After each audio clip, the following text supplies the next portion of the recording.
Assalamualaikum warahmatullahi wabarakatuh. Kami dari kelompok 2 akan mempresentasikan hasil dari diskusi kami yaitu tentang jenis hama rodensia dan pengendaliannya. Sebelumnya perkenalkan kelompok kami terlebih dahulu yaitu saya Romi Angga dengan NPM 40, Wardah Nabila dengan NPM 43 dan Sri Utami Wahyuni dengan NPM 54. Hewan pengerat sendiri merupakan makhluk yang terus-menerus menumbuhkan gigi seri. Gigi ini tumbuh sepanjang hidup mereka untuk membuat lebih banyak kerusakan yang dengan cara menggerogoti. Tikus dapat makan kira-kira 9-18 kg pakan per tahun dan mungkin mencemari 10 kali lebih banyak dari jumlah itu dengan urin dan kotorannya. Setiap tikus menghasilkan sekitar 15.000 kotoran dan 6 liter urin dalam setahun. Hewan pengerat dapat secara signifikan mempengaruhi produksi tanaman dan mata pencarian petani di negara maju dan berkembang. Namun, dampaknya yang terkait dengan pilihan dan biaya terkait tindakan pengelolaan kurang diketahui. Di Asia sendiri, kehilangan beras sebelum panen diperkirakan antara 5 dan 10%. Kehilangan 6% dari produksi beras Asia Tenggara berjumlah sekitar 36 juta ton, yaitu cukup untuk memberi makan penduduk Indonesia selama 12 bulan.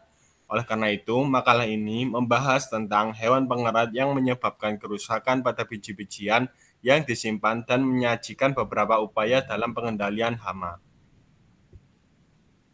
Berikutnya adalah identifikasi hama. Jadi ada beberapa jenis hama, diantaranya yaitu tupai tanah. Tupai tanah berhibernasi di akhir musim gugur hingga musim dingin, dari akhir September hingga akhir Maret setiap tahun. Hibernasi tidak tergantung pada suhu, tetapi tergantung pada cadangan lemaknya. Pengendalian tupai tanah yaitu dengan menggunakan perangkap. Tupai tanah juga sangat rentan terhadap rodentisida. Kemudian hama gerbil. Gerbil ditemukan di padang rumput kering, semi gurun dan juga gurun. Gerbil lebih menyukai tanah berpasir. Pengendaliannya yaitu gerbil sangat rentan terhadap rodentisida yang berbeda.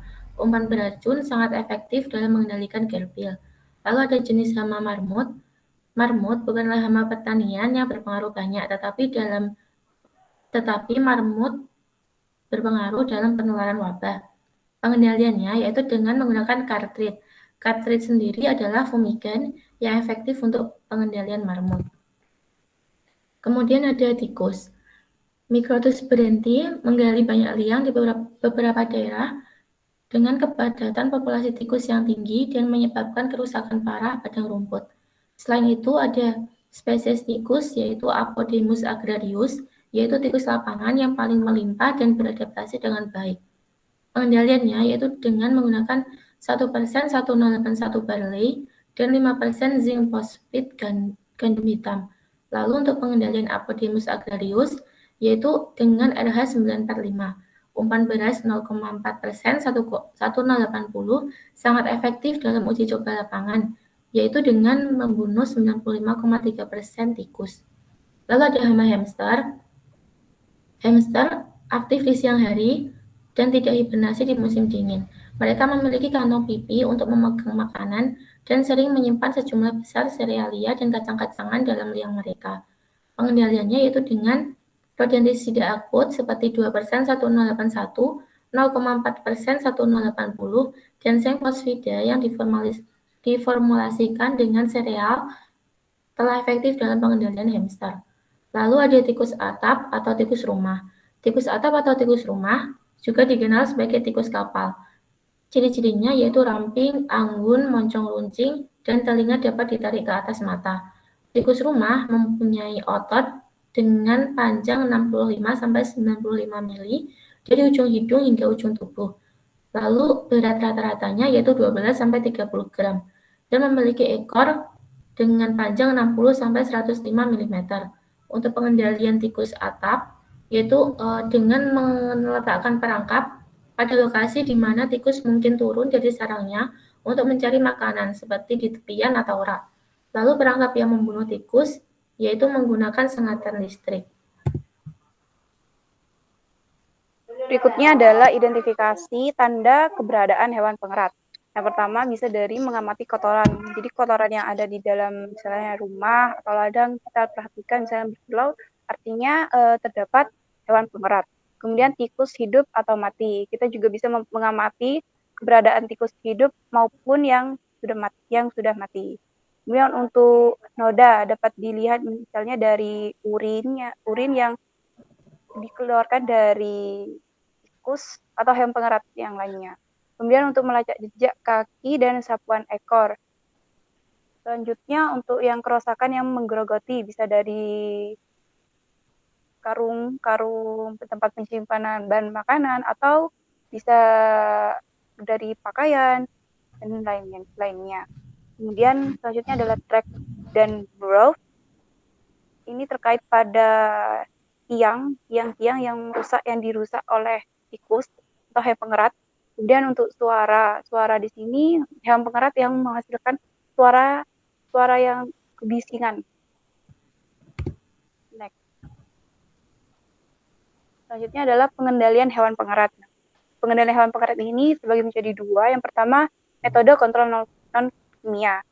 Yang pertama dapat dilakukan dengan pemantauan dan pengecualian perangkap. Nah, ini penting untuk diketahui tentang hama yang masuk ke dalam gedung dan perangkap dapat digunakan untuk menentukan spesies hewan pengerat yang ditemukan di suatu tempat, di mana mereka tinggal dan beberapa ukuran populasinya. Kita juga harus sering mengecek apakah benar perangkap yang diletakkan benar-benar memerangkap hewan pengerat atau hewan yang lainnya. Kalau memang tidak yang memerangkap bukan hewan pengerat, maka kita harus melepaskan hewan yang terperangkap. Kemudian untuk sanitasi, hal ini merupakan hal mendasar dalam pengendalian tikus yang harus dilakukan secara terus-menerus agar ketika setelah dibersihkan, tikus itu tidak kembali lagi di penyimpanan gudang. Kemudian yang ketiga, konstruksi toko untuk pemeriksaan hewan pengerat. Untuk mengecualikan tikus, tutup semua lubang dan bukaan yang lebih besar dari 1,3 cm di dalam bangunan. Rodent proofing harus dilakukan dengan bahan berat yang tahan terhadap gigitan hewan pengerat. Kemudian untuk metode kontrol kimia, yang pertama rodentisida atau umpan beracun. Umpan ini dilakukan untuk mengendalikan hewan pengerat yang diformulasikan dengan atraktan atau umumnya makanan, dan rodentisida atau toksin. Kemudian yang kedua, penempatan umpan dan sanitasi umpan. Strategi aplikasi umpan yang direkomendasikan sering diperlukan untuk pengendalian hewan pengerat yang optimal adalah bahwa semua umpan rodentisida harus digunakan dengan hati-hati sesuai dengan petunjuk label.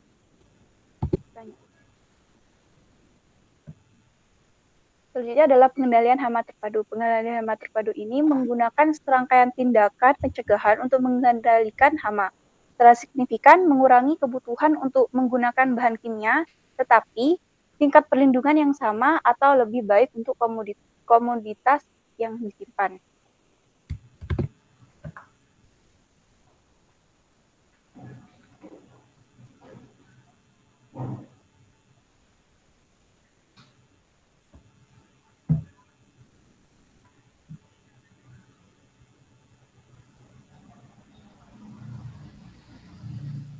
Pengendalian hama terpadu adalah hemat biaya dan penggunaan tindakan praktis yang dapat diterima untuk meminimalkan kerugian yang disebabkan oleh hama dalam sistem manajemen tertentu. Dari kerusakan selama musim kemarau diukur pada anakan mewakili 54%, saat buting 32%, dan saat masak 16% dari kerusakan kumulatif. Kerusakan yang diukur hanya pada saat pematangan. Data yang diperoleh di bawah ini untuk tanaman selama musim hujan, yaitu pada tabel 1, kurang lengkap.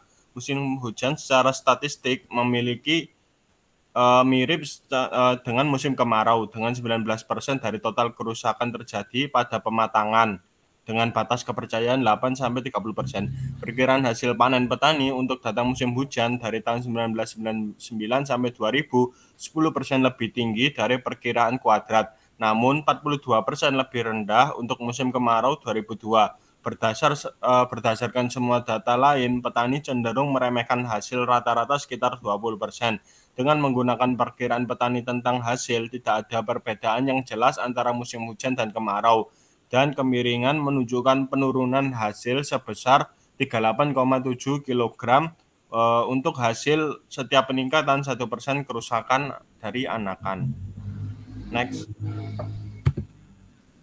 Kesimpulan yaitu pengelolaan biji-bijian dalam penyimpanan untuk mencegah kerusakan hewan pengerat sama pentingnya atau lebih penting daripada mengelola tanaman saat tumbuh di lapangan. Tidak ada cara untuk menyingkirkan hewan pengerat sepenuhnya, namun hewan pengerat dapat dikendalikan melalui program pencegahan, yaitu dengan menyimpan makanan dalam wadah tahan tikus, menyimpan sisa makanan di tempat sampah dengan tutup yang rapat, dan tidak menumpuk sampah, kayu, atau batu bata di dekat toko biji-bijian, dan penghancuran atau dengan remigrasi perangkap dan keracunan. Untuk mencegah kerugian dari makan tikus, petani harus menerapkan program pengendalian hama atau PHT di tempat sampah mereka. Selain itu, penggunaan rodentisida harus menggunakan pilihan final dan saat digunakan hanya dibutuhkan waktu yang singkat. Di Jawa Barat, pengelolaan tikus terpadu terkoordinasi di tingkat masyarakat yang memberikan manfaat besar bagi petani dengan kepemilikan kecil dan mengurangi ketergantungan pada rodentisida. Studi tidak hanya menunjukkan pengembalian investasi yang kuat, tetapi juga menyebabkan pengurangan 50% penggunaan bahan kimia oleh petani. Sekian presentasi dari kami, kurang lebihnya mohon maaf. Wassalamualaikum warahmatullahi wabarakatuh.